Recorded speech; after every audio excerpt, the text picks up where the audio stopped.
If she finds out, it'll be a mess. Listen, Sis is cunning, and once she gets angry, she holds a grudge. She's asleep. It's a real shame it's not you I'm marrying. I was shocked by my husband's words. Because the one who came with us was my sister, Alice. Can't believe she even followed us on our honeymoon. I slipped something into her cocktail at dinner, so she should be out for a while. So that's why I have this headache. They plotted this together. I can't forgive this. Because, as Alice said, I'm cunning and hold on to grudges. I'm going to get back at them big time. My name is Madison Turner. Soon I'll become Madison Smith. Since I started working, I've loved my job every day, now at 30 years old. I thought I might never get married at this rate, but then, out of the blue, a proposal came. Introduced by my boss. It was a blind date with John Smith, 2 years my senior. He's the son of a CEO from one of the major companies we deal with, and everyone says he's going to take over someday. The moment my parents heard about the proposal, they were ecstatic. Normally they don't pay me much attention and rarely call. But when they heard this, they began calling and emailing almost every day. Due to their persistent nudges, one day I brought him home. My parents were overjoyed. But there was one face that didn't look pleased. My younger sister, Alice. Ever since we were kids, Alice wanted everything I had. Be it birthday gifts, clothes, and even boyfriends. I don't know Alice's type in men. But it seems she always finds the guys I date attractive and ends up taking them away without a second thought. This time, she dressed up in her best dress and makeup, beaming, she said. "Nice to meet you. I'm Alice, the younger sister." Oh no, not again, I thought. But this time, we were already engaged. It wouldn't be easy for her to take him away this time. I reassured myself of that. His parents, who had never seen him with a woman before, were thrilled to have me. We moved into an apartment they recommended shortly after registering our marriage. It was more than spacious for a young couple like us. We started our new life, and once we found a gap in our schedules, we planned to have our wedding and honeymoon back to back. The preparation wasn't too long. Still, the plans for the wedding turned out to be much grander than I'd imagined. But then, on the day of the reception. "What are you wearing?" "What? It's fine. Right, John? It looks good on me, doesn't it?" Surprisingly, Alice wore a white dress. Wearing white to a wedding is considered rude to the bride. Yet, when John saw it, he said, It looks good on you. That flowy dress suits your petite frame. Right? See? Even John thinks so. Madison, isn't your dress a mix of yellow and pink? It's your favorite color, so what's the big deal? Yes, look at this corsage. Alice picked it out especially because it's your wedding. Their mom nodded in agreement. As if it was the most natural thing in the world. Let's just keep smiling. It's a special occasion after all, she said. I wanted to shout, whose fault is this? At the reception, Alice's white dress undoubtedly stood out. Among the guests from both sides, I noticed some glancing at her and whispering. And John's glances often shifted in her direction, which bothered me. That night, we stayed at the hotel where the ceremony was held. The next morning, we were set to fly to Hawaii for our honeymoon. We had booked a guided tour for a week there. The following morning, we hurried to the airport. On the way, I noticed John frequently checking his phone. But since we were pressed for time, I just assumed it was work-related. After a few hours of flying, we finally arrived. We managed to have the dinner we had booked at the hotel. Well, we made it after all. Cheers! He clinked glasses with me. Cheers! Oh, this cocktail is delicious. You like it? Very much. Great. It's been hectic lately, so let's eat well and get some good rest. While enjoying the various dishes, I indulged in a few more of those cocktails. Then, oops! I accidentally splashed some sauce on my dress. Oh no, I'll be right back. Hoping to clean it before it stained, I headed to the restroom. On my way, I thought I saw a familiar figure outside. Alice? No, that can't be. There's no way she'd follow us here. I convinced myself of that. When I returned from the restroom, the figure was gone. Must have been my imagination, I thought. Sorry for the wait. That's okay. Another cocktail arrived while you were gone. Oh. Speaking of which, there was a differently colored one placed before me. I kept you waiting, sorry. It's fine. I didn't mention the Alice-like figure I saw to him. Back in our room, I was overwhelmed by fatigue. With a full belly, sleep quickly took over. Hey, you're going to bed already? Sorry. I'm just super tired. Well, that's fine. I'm gonna go check out the convenience store. Not bothering to reply, I quickly dove into the bed and fell into a deep sleep, almost unbelievably fast. I wonder how long I slept. I was awakened by the door being opened with force. It must be John coming back, so I tried to get up. However, a throbbing headache prevented me. It felt like a severe flu, so I decided to stay in bed. Just when I thought of going back to sleep. Hey, are you sure it's okay? Yeah, it's fine. Someone had entered the room with John. A woman. Look, Sis is sleeping right there. If she finds out, it'll be a mess. She's very vindictive and holds grudges. Wait, that voice calling someone sis? Alice? Ah, so it wasn't a mistake when I saw her earlier. She's sound asleep. I slipped something into her dinner drink. She should be out for a while. Wow, John, you're wicked. Well then, let's do it. It's a real pity I'm not marrying you. Same here. So, let's get started on having a baby. Following their voices, I heard the rustling of fabric falling. It's probably the effects of the drug causing my headache. Several times, my drink had been refilled. He must have added something to it when I left my seat. The anger towards the couple next to me grew. I can't forgive either of them. While hidden under the covers, I stealthily reached for my smartphone.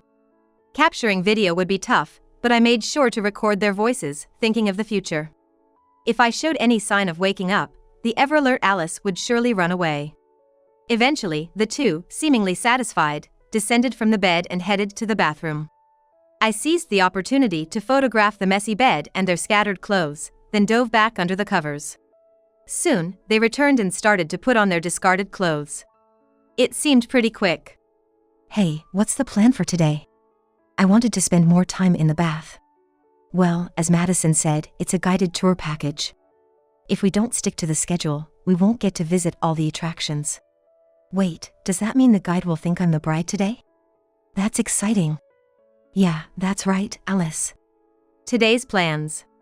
We were supposed to take a cab from the morning and visit various tourist spots.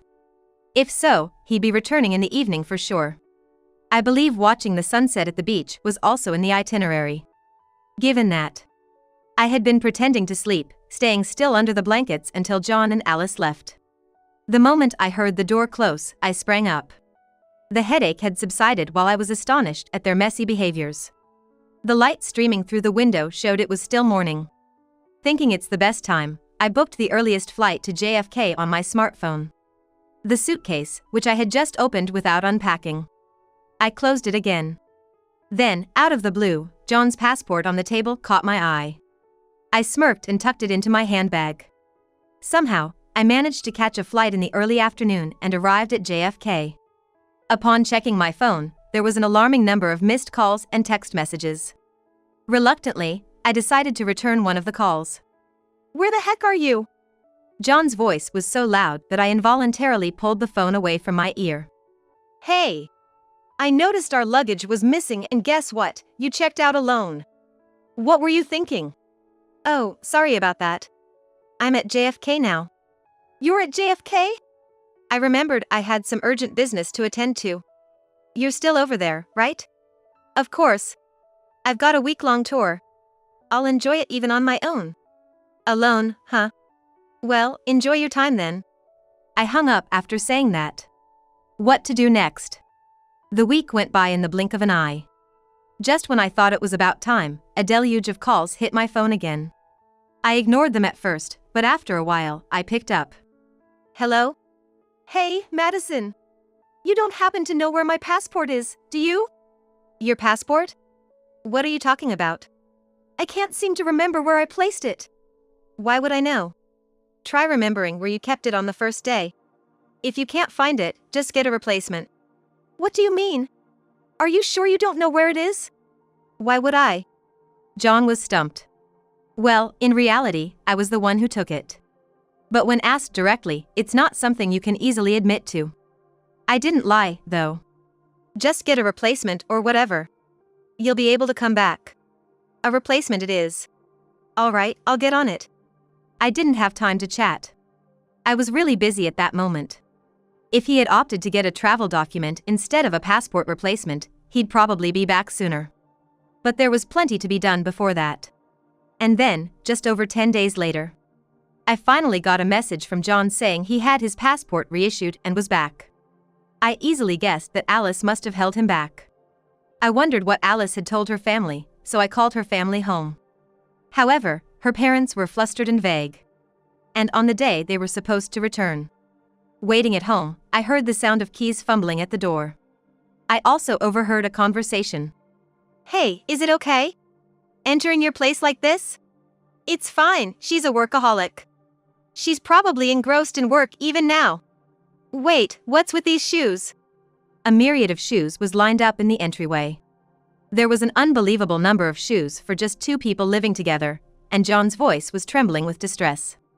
And then, welcome home. I greeted them warmly. Madison, I thought you were working today. Sis. I didn't say I was working. I did say I had something to do. I knew you two would come home together. I was waiting. Come on. Exactly. Come inside already. Dad, and even Mom. Next out were the in-laws. Alice glanced at the large pile of shoes in surprise. Sis, don't tell me. Yes, that's right. Our parents are both here. Saying that, I led them to the living room where everyone was gathered. What's with all these people? And it wasn't just both sets of parents. Manager? You've been missing from work without notice, Alice. John, why didn't you request an extension for your vacation? Well... Both John and Alice's immediate bosses were present. I was shocked to hear. Neither of you notified the company. Oh, my phone broke. Yeah, he dropped it in the ocean. Really? How'd you know? Were you at the beach together? I smiled cheekily at the two. Hey, Madison. What's with that tone? Sounding suspicious of your own sister from the get-go? Not sounding suspicious, I am suspicious. In fact, I'm here to clear things up. Right? Yes. A person holding documents introduced themselves as a lawyer, handing out business cards to John, Alice, and their parents. A lawyer? What for? We have 2 requests. One from Madison regarding a divorce. The other is from Mr. Smith about renouncing John's inheritance. What? Renounce inheritance? John's eyes darted between the lawyer, me, and the in-laws. Alice suddenly asked with urgency. Wait a minute, lawyer. By renouncing inheritance, you mean John can't become the CEO? CEO? The father-in-law laughed heartily and motioned for both to sit down. Then said exasperatedly. Not just CEO, we're gonna kick him out of the headquarters altogether. Don't you get it? Spoiled and clueless lady. Why would you do that? It's obvious, isn't it? Using his newlywed wife's sudden emergency as an excuse, he goes on a trip with her sister. If someone who carelessly, and so openly, does something this outrageous becomes the company's top executive, what happens to the company and its employees? Wait, isn't the CEO's job just to sit there? Geez. Are you that dumb? Are you really Madison's sister? What did you just call me? Dumb? Dad. Mom. Excuse me, Mr. Smith, don't you think that's a bit much? Huh? You're defending Alice, the girl who's trying to steal your sister Madison's husband? Well, isn't John a bit out of Madison's league? These two seem to be into each other. Maybe Alice and Madison could switch. Bang. The father-in-law slammed the table hard. I see. This thoughtless girl must have been influenced by parents like you two. Meanwhile, the mother-in-law motioned for me to come closer. What's the big deal? It's unfair that only Madison gets all the good suitors. That's why I flirted with John. Sure, he's a bit older, but I wanted to be a CEO's wife. Older, you say? John was in shock. You think you could become a CEO's wife? Why'd you think that? There was no guarantee that John would become a CEO in the first place. But John said so. Being a CEO is just for show, just being there makes things move around you. I can't trust the company to someone who says things like that. It was only because Madison, a strong woman, was by his side. But leaving Madison aside, I was mistaken. The father-in-law signaled to me. At that moment, I played the recording of their conversation. Shocked, their eyes widened. You were awake? Tell me, what did you put in my cocktail? When I woke up, my head was pounding. Eye drops. Read it in a novel. Unbelievable. The father-in-law sighed deeply. Dad, what are you gonna do with me? I'd love to completely cut ties with someone like you. But if I do, I'm afraid you might tarnish our company's reputation. Go work at our branch office in Texas. No way. John turned desperately to Alice. Alice, you'll come with me, right? What? Why would I? You said you were the heir to the CEO. I thought Madison was wasting her chance. I don't need you. I'm giving you back to Madison. It's not like I want him back. At that moment, I put forward the divorce papers I'd already signed. What's this? There's no way I'll sign this. At the very least, we approve, said the father-in-law. Dad. Really, John? After marrying Madison, I thought you'd straighten out. What were you thinking?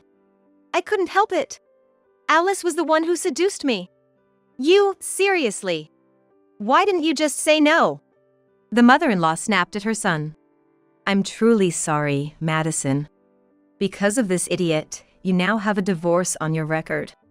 It's all right, a good lesson learned. I guess I'm better off focusing on my career. Madison, are you gonna leave me? Leave you? I scoffed. You're the one who easily fell for Alice's advances, right? She's always wanted and taken everything that was mine. I certainly don't want any hand-me-downs. You don't have to be so harsh, Madison. Besides, I raised my voice towards my parents. I no longer wish to associate with you all. And regarding this matter, I've suffered emotional stress from Alice, so I'm demanding compensation. You say that to your own parents? I'm just reclaiming what has been siphoned off to Alice over the years. That's how I'll sever ties with you. I stated this firmly. I can be very vindictive, and I tend to hold grudges. Right, Alice? You said so, didn't you? Soon after, John was transferred from the headquarters to a remote field office. He even had to adopt his mother's last name. The commitment was total. His salary was significantly reduced from before. Moreover, from that reduced pay, my compensation was being deducted, as his parents explained to me. The place he was posted to was not one where you could take breaks and head to a nearby cafe. Once you step out of the office, all you see is a dreary industrial area. If you think of having coffee outside, there's only a vending machine. Oh, John dear, if you want coffee, we can make some for you. The office clerks, older ladies, said with a stretchy smile. There hadn't been any young people in that office, regardless of gender. So, seeing a man in his 30s like John was a novelty to them, and they seemed to enjoy having him around. On the other hand, the field workers were always yelling at him, "What's this instruction? The numbers are wrong. Hey, when are you placing the order for materials? It won't be on time," and the like. Every day, John would send texts to his parents, lamenting about being yelled at. He would also texted me things like, "Please, forgive me, it was a lapse of judgment, ask our parents to intervene, I can't give up on you yet," and other such nonsense. For some reason, he never called directly. He probably didn't want to be countered directly. Meanwhile, Alice lost her job. She had spent too much time overseas with John. And the reason for her firing was quite significant. She couldn't find another job and stayed at home, berating her parents almost every day, asking, "Why didn't you stop me?" She directed her anger at me too. "Why are you doing this to me, your own sister? I saw through him, didn't I? You should be thanking me. So forget about the compensation." My parents, on their part, began leaving me voicemails and emails, saying things like, "Please, can you reduce the compensation for Alice? Come on, you're her big sis, right? Why are you so stubborn? With that attitude, you'll never get married again." And so on. Of course, I kept all their texts and voicemails. I used them as evidence and got a restraining order through my lawyer. I felt incredibly relieved. Shortly after, I transferred to a company managed by John's father. Not the main office where John worked, but a newly established branch. Madison, I've always believed in your passion for your work. I want you to utilize your talent as a starting member of the branch, said my ex-father-in-law. My ex-father-in-law said that, recognizing my work talent and placing me in an important position. Apparently, my previous company didn't seem to fully utilize my abilities. Thanks to him, my days are busy but immensely fulfilling. On days off, I enjoy delicious home-cooked meals made by my ex-mother-in-law. Even if you've cut ties with John, I'd like you to remain our daughter. I always wanted a daughter, you know. Madison, how about becoming our adopted daughter? Considering my biological parents always favored my sister and barely noticed me. Hearing these words from my ex-mother-in-law is truly heartwarming. I'm not sure if I'll go through with it, but at least for now, I believe my days will be brighter.